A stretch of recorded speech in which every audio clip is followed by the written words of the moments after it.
This is for the driver side.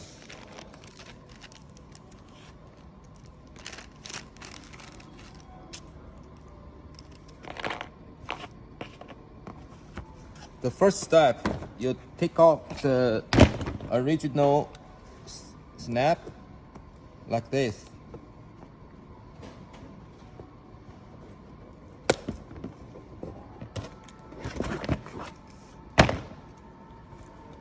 Then put this piece in the bottom of a floor mat. This piece, the nipple, for this way.